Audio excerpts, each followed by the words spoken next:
A venda casada acontece quando há imposição de um produto ou serviço sobre outro, obrigando o consumidor a levar um item que não deseja e é considerada abusiva pelo Código de Defesa do Consumidor. Apesar disso, muitas vezes o consumidor não se dá conta de quando a venda casada acontece. No quadro Espaço do Consumidor de hoje, vamos explicar o que caracteriza esta prática, citando alguns tipos mais comuns. Por isso, eu converso agora ao vivo aqui no Jornal da Manhã com o parceiro da TV Record e assessor jurídico do IBDEC, o Instituto Brasileiro de Estudos e Defesa das Relações de Consumo, o advogado Antônio Tavares. Bom dia, obrigado pela presença aqui com a gente. É uma honra. É sutil a venda casada? Nem tanto, porque as pessoas não percebem por desconhecer o artigo 39, inciso 1 do Código de Defesa do Consumidor, que veda essa venda de um produto ou serviço vinculado a outro.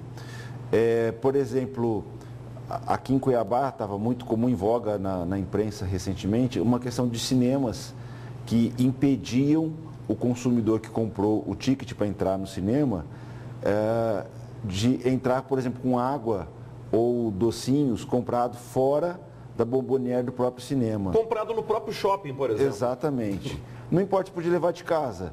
Aí ele falou, não, aqui só pode entrar com o nosso produto. Isso é uma venda casada. As formas de fazer isso são muito difíceis. Eu recentemente recebi um idoso no escritório que está endividado, com uma situação de endividamento muito grande, e ele tem títulos de capitalização vendido pelo banco, que é uma aplicação com a correção muito ruim. Então, foi imposto para ele, mas por quê? Porque eu tive que fazer isso para o gerente, falou que precisava cumprimento. Para ajudar o gerente? Exatamente, foi uma venda casada, totalmente prejudicial ao consumidor naquela situação. No caso do cartão de crédito, também pode ocorrer risco de venda casada? O cartão de crédito é muito comum em diversos aspectos. A recente, que foi julgada pelo STJ, tinha lojas que você vai na loja fazer uma compra e ganha um cartão de crédito se você aderir. E esses cartões de crédito estavam vindo com uma aplicação financeira junto, descontava sem o consumidor saber, ou mesmo se soubesse, é ilegal. Outra venda casada, pacote de seguros e empréstimos, como que é isso? Isso no sistema financeiro de habitação é o mais comum. Quando você faz um empréstimo, Antônio, para financiar seu imóvel, vem o seguro. Agora, depois dessa decisão do STJ, a Caixa Econômica, por exemplo, que é maior, ela põe lá, você quer o seguro da Caixa, por exemplo, a R$20, ou da concorrência coloca lá 25 e 30. Então, ainda no nosso ponto de vista, há uma indução a você fazer o seguro deles. Porém, você pode não aceitar nenhum e fazer um outro. Eles não podem obrigar que seja feito nesse caminho. Garantia estendida do produto. Comprou o produto, tem validade lá, por exemplo, do fabricante por 1 ano, e aí o vendedor fala, não, compre mais 1 ano de garantia. Não, quando é assim, ainda tá bom. O que aconteceu comigo, isso há uns 2 anos atrás. Eu fui comprar um produto eletrodoméstico para minha casa e quando eu fui pagar já estava embutido a garantia estendida. Aí foi venda casada. Sem ser informado ao consumidor. Sem informação. Quando há informação, agora é uma lógica que tem que ter um vendedor de seguro na loja.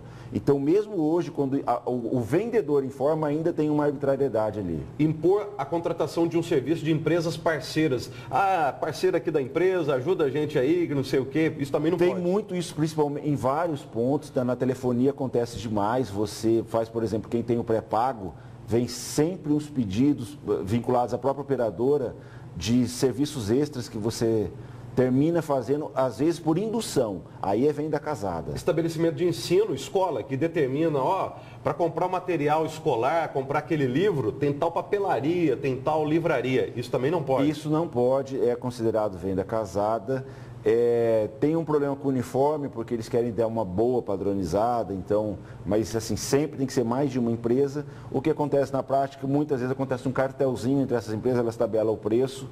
Então, assim, tem muita coisa para a gente evoluir.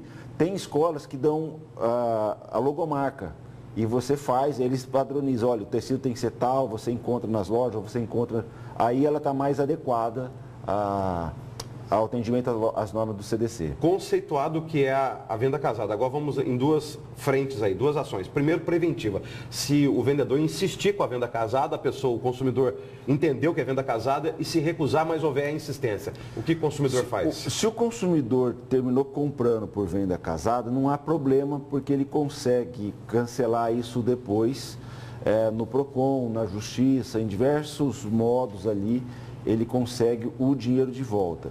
Se ele comprovar que ele tentou desvincular, aí essa cobrança passou a ser ilícita, então ele consegue em dobro tudo que ele pagou.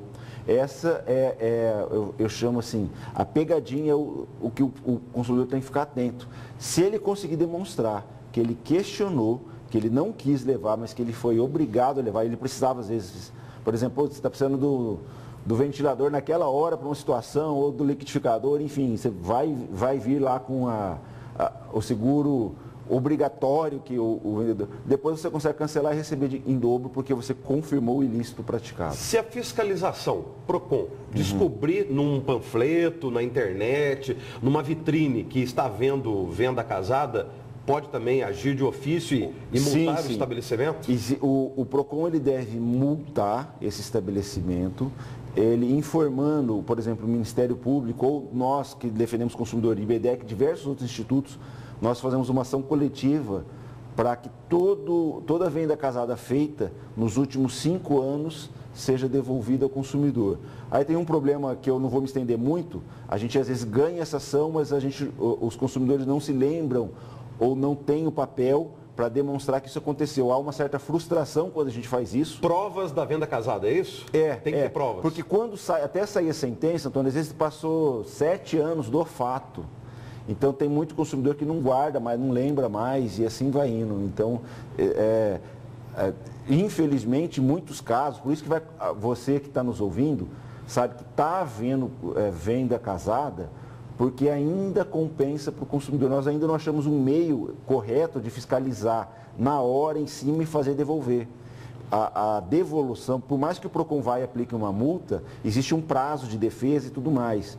Então, às vezes o comerciante de má fé continua fazendo isso, até isso virar uma ação judicial e ter uma sentença, ele já vendeu, o pessoal esquece. Então, se ele vendeu, por exemplo, 1.000 vendas casadas, 10% no máximo vão se lembrar e vão questionar e vão receber de volta. Às vezes compensa para ele fazer a venda casada. Mas no caso, igual citou o fato real aí de que o consumidor descobriu depois, na fatura, por exemplo, aí é uma prova. Individualmente, ele já pode acionar. Essa aí, a prescrição passa de 5 anos, vamos colocar 5 anos na cabeça, que tem vários prazos, 5 anos numa média, ele pode entrar, mesmo que seja, você lembrar 4 anos depois, até 5 anos depois, ele pode entrar com essa ação e ele pode pedir os últimos 5 anos para trás, antes do fato, né? Então aí compensa, o consumidor individualmente ele tem o direito à sua ação, receber em dobro e dependendo da situação ele ganha um dano moral também. Obrigado pela entrevista e até a próxima. Obrigado em nome do IBDEC Mato Grosso.